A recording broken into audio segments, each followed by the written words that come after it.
Get ready.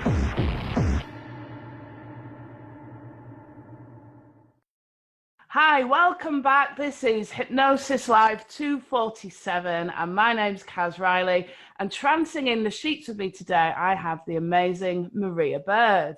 But before I go over to Maria, just a quick note to let you know that when you signed up to the network, you got a $200 travel card, a hotel card, and all you need to do is go and activate that. So make sure you go and check your spam folders or wherever your email goes out to hide if it's not from somewhere that you know.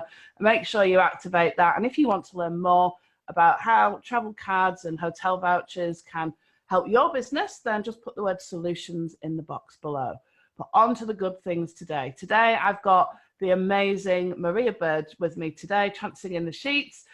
She is a personal development coach and the founder of the Transformational Hike. So welcome, Maria, and thank you so much for coming on the show today. Hi, Kaz. Thanks for having me. Okay.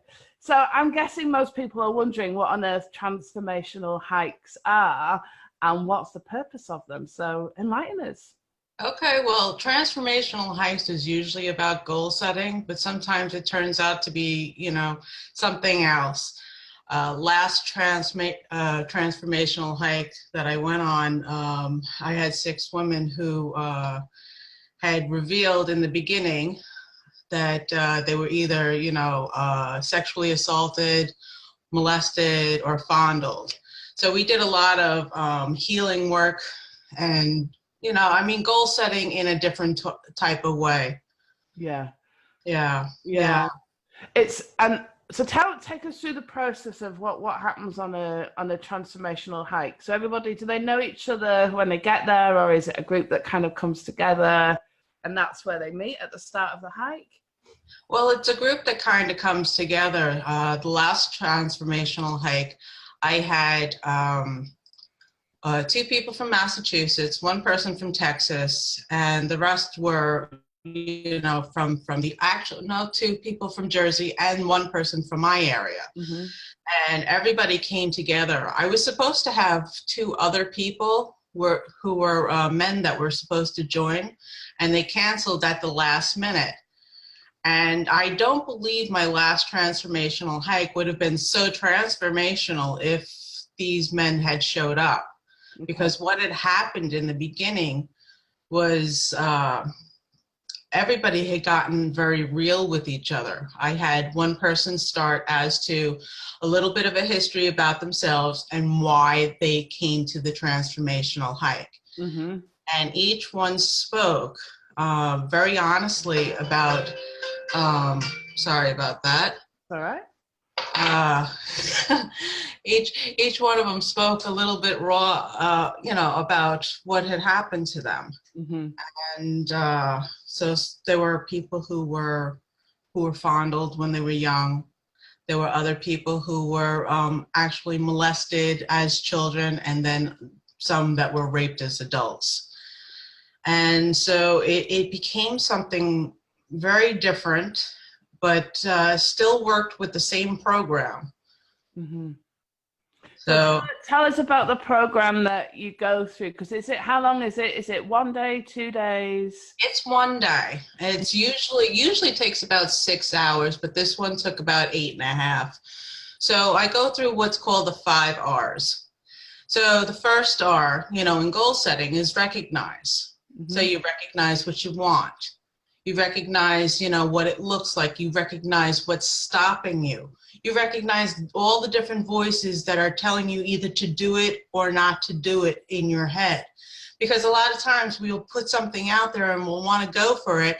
And then some voice will tell you, no, this is not really what you want. You want to be safe. You want to stay with, a job, or you want to, there's always something, or you're not good enough.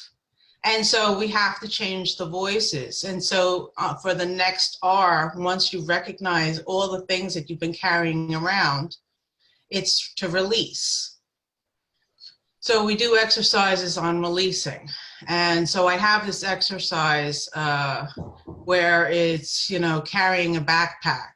But before you carry the backpack, you place these imaginary stones or boulders based upon the size of the things that you're carrying.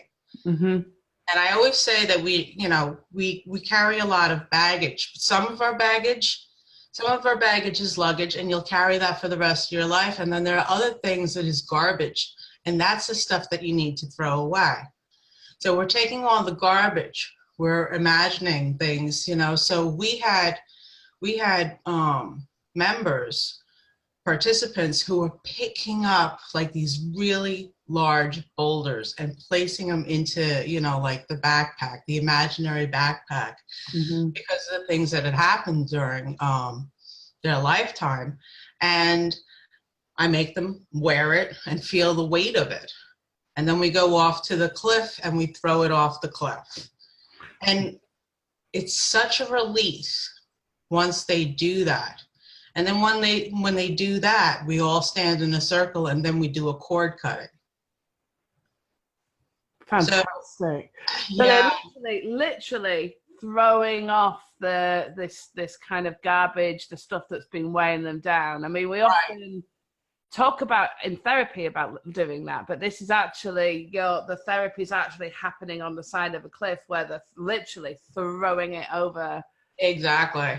How amazing is that? How what a release that must be for the people on the hike. And then into a circle and cutting the cords. Tell me more about that. Okay, so we have we're tied to certain things, and if you're going to get rid of them, it's time to release the cords.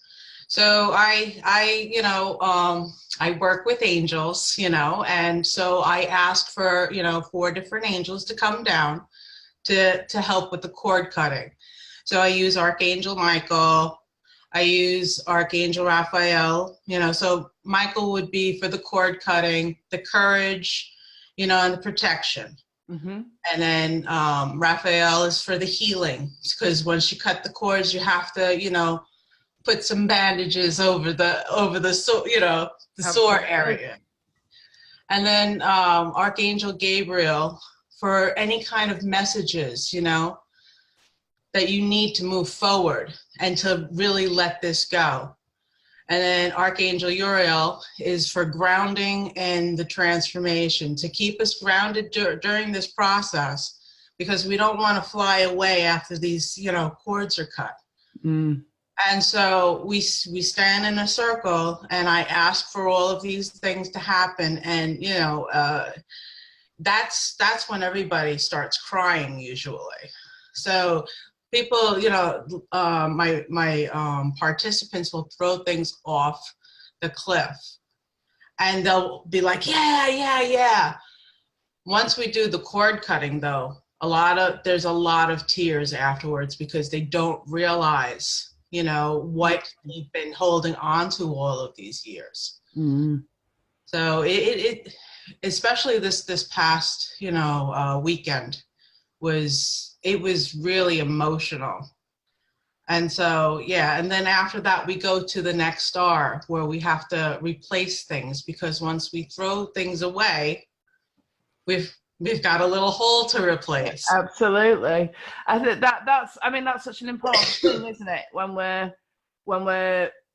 moving forwards with change, is that if we have that place where we've taken something out, then obviously it's like a void there, isn't there? So we need to fill it with the good stuff, I'm guessing. Right. What kinds of things do people replace it with? Well, that'll go to the next star, because then we have to take responsibility for the words that we choose for ourselves and what we do want to carry along with us. Mm-hmm.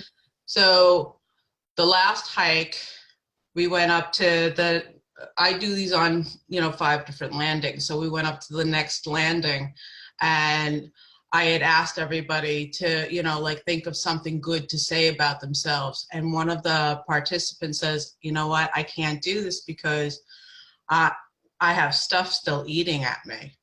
And I said, really? I said, okay. So I brought them over to the edge of the cliff, and I had them yell it out. And the best part was that it echoed. So fantastic. It was the greatest thing. So she echoed it out, what was bothering her, and then every one of them started to, yell off, the cliff. And it for one of my participants who was sort of like, she wasn't really sure, she was very young. She wasn't really sure, what she wanted to reveal and stuff like that. For her, this was probably the most profound thing that she had ever done, because she actually voiced out loud what was bothering her. And it was probably the first time she had ever voiced it out loud. Wow. Wow. That's profound, isn't it? It was. And so now I'm going to keep this in my my transformational hike, because it was just a fluke. I was just, listening to what their needs were. And if you have something still eating at you, well, we don't want that inside of you anymore, because, it causes disease. So let's just get it out. And so every one of them did that. And from that point on, the young lady who was sort of, participating, now she was fully into it. So when we were getting into like affirmations and stuff. So what I do is I power up affirmations. Wow. Right. So we learn something that's called the circle of excellence, right? Mm-hmm. Okay. So I combine the circle of excellence with power poses. So before you get into the circle of excellence, you're standing in power pose. You're standing, in that superhero pose. Absolutely. And you're thinking about the affirmation. So the affirmation has to be personal. It has to be something that is personal to you. When you go into the circle of excellence, you're going to go into victory pose, but your hands are going to be open, because you're going to be open to receive.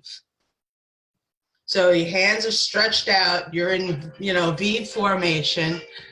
And there goes the phone again. Well, you're a busy lady, you see, in high demand. That's how it works. All right, so I'm hoping that's it.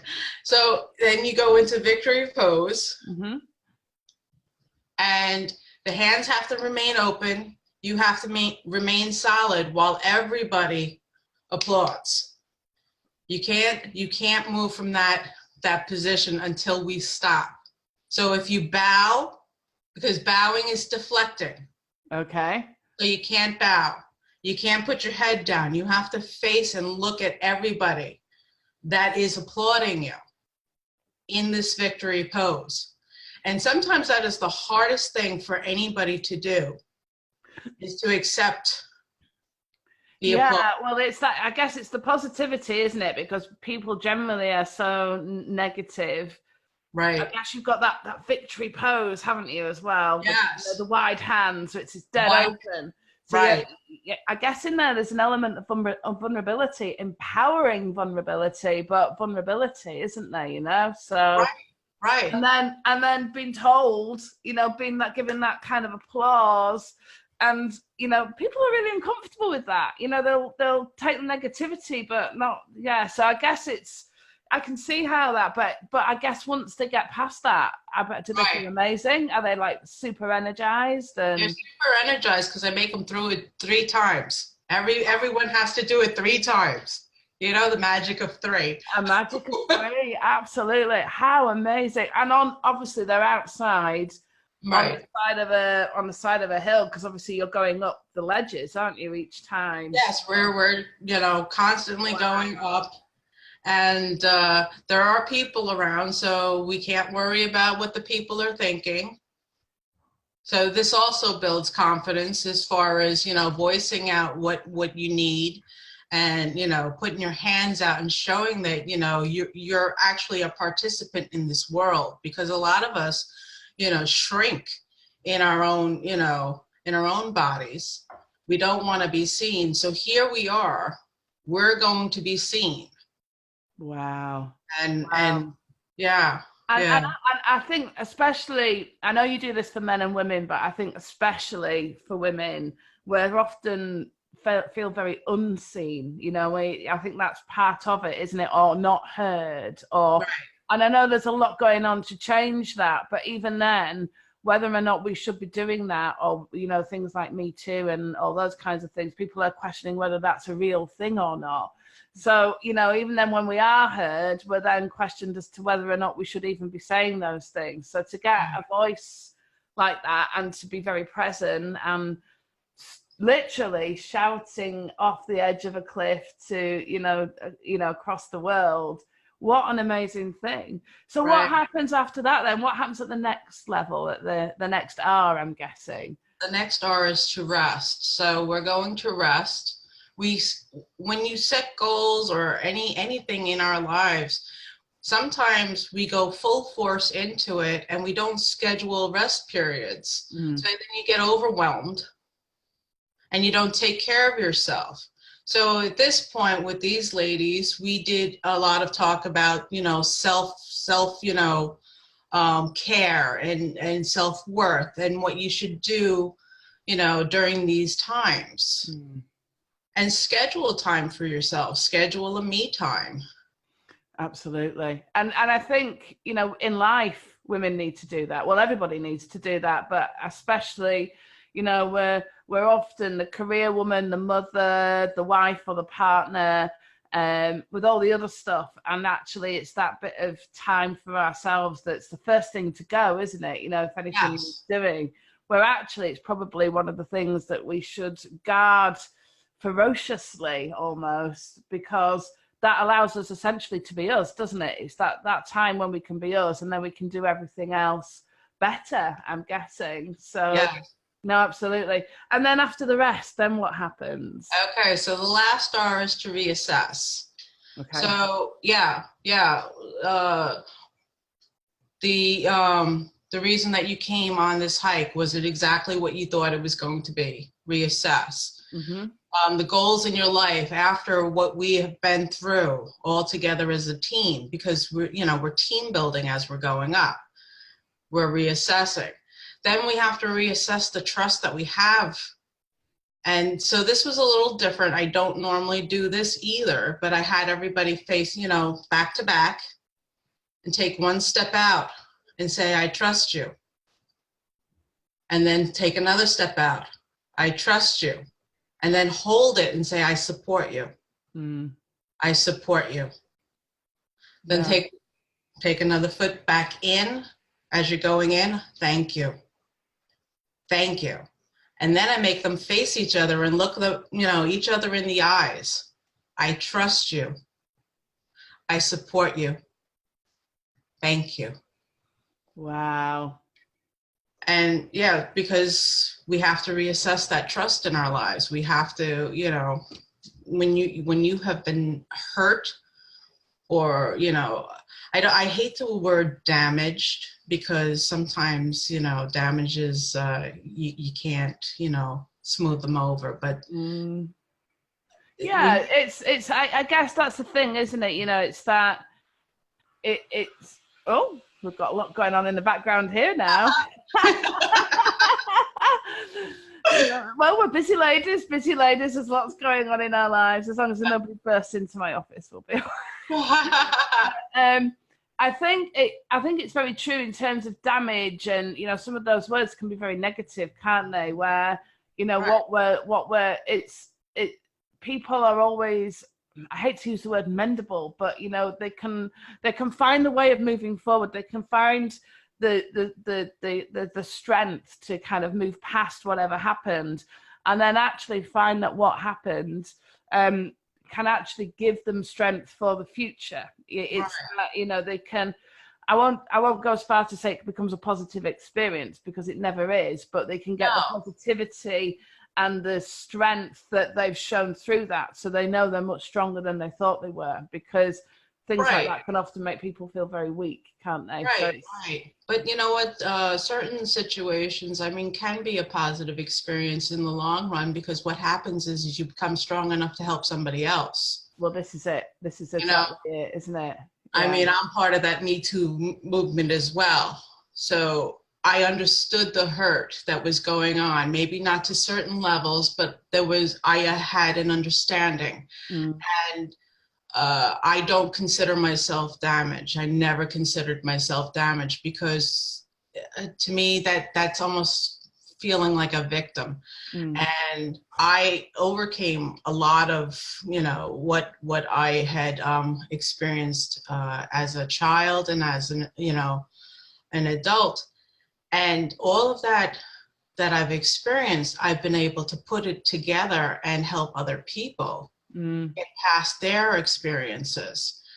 And so when you're going through it, you think that this is the worst thing in the world. And then after you come out of it and you're still around and you're still standing and you're moving forward, you gain that, that strength, especially when you voice things out. The first time that you're able to speak about it. And that's what this young lady found on this hike. She found her voice for the first time. I showed her how to project her voice. So she didn't actually scream. I said, you don't need to scream, because she was a very, she was very quiet. I said, but do you know how to project your voice? And so I taught her how to do that. And when she projected her voice out, you're actually vibrating from inside out. And once you find that voice, once you are able to talk about what had happened to you, you take a piece of you back. Every single time. You build yourself back up. And so she is on, the verge of building herself back up. Which that's just amazing, isn't it? It's and I'm guessing extremely rewarding as you go. You literally watch that transformation as you go up through those 5 levels. Right. Those 6 to 8 hours, and see probably a group of people really, really kind of come together. So if people are interested in doing this with you, which I can't imagine why anybody wouldn't be, frankly, I want to come and do this. It sounds amazing. How do they find out? Where would they go? Where will they find the information about your transformational hikes? Well, usually I put it out on Facebook. My website I'm redoing right now, but my website is www.mariabird, MariaBird.com. And if they call me, can I give my number on? Well, what we'll do, we can. I'll put it. You can if you want to, but it's going out to a lot of places, so you might, your phone's busy enough. Yeah. Well, busy's good. Okay, busy's good. That means I'm successful. So it's 917-703-2454. And I do the hikes twice a year. I think I'm going to do it 4 times a year, because now I have more interest in it. And I found some easier places to hike for those people who have problems and they want to do the hike, but they really don't see themselves going up, a mountain. Well, maybe that some of them will start on the low ones, and then as they go through that first transformation, realize that they're much more capable than they thought they were. Absolutely. And I think that's what it is. I always say, with the hike, it's a metaphor, so it's usually about goal setting, and I only go as fast as the slowest person. So the people who are, fit, they'll find the hike very easy and they'll want to race through it, but they're going to have to learn patience. And the people who are having a little bit of a struggle, well, they're going to have to learn perseverance, because it takes patience and perseverance to get through your goals. In fact, it takes patience and perseverance to get through anything in life. Well, that's I think that's a wonderful place to stop, and a great take-home message, if you like, for the people that are watching, that patience and perseverance. And I think that's very applicable as well to hypnotists that are starting up their own, their own businesses, is that it's not necessarily an easy thing to do, but with patience and perseverance, it's something that anybody can do. So I think that's a great message, just as you say, just for life. Thank you so much for coming on and telling us about this. I'm sure people will want to hear more about this, so we'll get you back on, and about some of the other work that you do within your kind of consultancy, which I know is absolutely amazing, and that you're in high demand. So thank you so much for being on. Thank you for having me. Oh, you're very welcome. It's my absolute pleasure. I've just been able to speak to some of the most amazing people as we've been doing this. So it's just awesome. Wonderful, isn't it? Yeah. So if you're enjoying what you're seeing here on Trancing in the Sheets, don't forget also that there are 7 other hosts, I believe, that are also working on the Hypnosis 247 Live Network. One in particular, one of my absolute favourites, is the amazing Shawn Michael Andrews, the world's fastest hypnotist, or the hottest hypnotist. There's a story there. If you watch my interview with him, you will know exactly what I'm talking about. So don't forget to tune in to him as well. And we'll see you again very soon. Thanks for watching.